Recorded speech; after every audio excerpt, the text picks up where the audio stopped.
ఎన్నికల్లో రెండిటికి రెండు కాంగ్రెస్ పార్టీని గెలిపించినారు ప్రజలు. ఇప్పుడు కూడా రాబోయే మున్సిపల్ ఎన్నికల్లో ప్రజలందరూ కూడా ఈరోజు కాంగ్రెస్ పార్టీ ప్రభుత్వం రేవంత్ రెడ్డి గారి నాయకత్వంలో ఉన్న ప్రభుత్వం ద్వారా వస్తున్నటువంటి నేరుగా లబ్ధి పొందుతున్న ప్రతి ఒక్కరూ ఒక్కసారి గుండె మీద చేసుకొని కాంగ్రెస్ పార్టీ ప్రజాపాలన ప్రభుత్వం అందిస్తున్నటువంటి కార్యక్రమాలకు ఆశీర్వచనంగా మరి పట్టణాల్లో కూడా అభివృద్ధిని ఆకాంక్షిస్తూ కాంగ్రెస్ అభ్యర్థులను గెలిపించాల్సిందిగా ఈ ఉమ్మడి జిల్లాలో ఉన్నటువంటి ప్రతి మున్సిపాలిటీ ఓటర్ను కూడా కోరుతా ఉన్నాం. ఈ సందర్భంలో భారతీయ జనతా పార్టీ నేను ఒక మాట అడగదలుచుకున్నా. భారతీయ జనతా పార్టీ నాయకత్వం ప్రధానమంత్రి స్వయంగా తెలంగాణ పట్ల వివక్షపూరితంగా మరి వక్రీకరించేటువంటి అవమానపరిచే మాటలు మాట్లాడినాడు.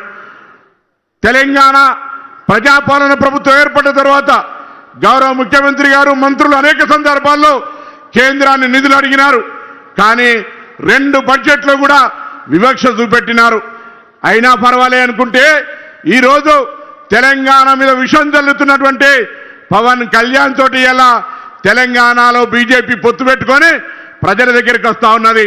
స్వయంగా తెలంగాణ వ్యతిరేకించేటువంటి విధంగా భారతీయ జనతా పార్టీ అవలంబిస్తూ తెలంగాణకు నిధులు ఇవ్వకుండా తెలంగాణ కళ్ళు పడితే ఆంధ్ర కొబ్బరి చెట్లు ఎండిపోతున్నాయి అనేటువంటి పరిస్థితులలో ఆయన కొండగట్టుకు వస్తే ఉప ముఖ్యమంత్రిగా స్వాగతం చెప్తాం, మనం కూడా తిరుపతికి వెళ్తాం. కానీ తెలంగాణ ప్రజలను అవమానపరిస్తే తెలంగాణ ఏర్పాటు పట్ల వివక్షపూరితంగా మాట్లాడితే ఎవరు చూస్తూ ఊరుకోరు.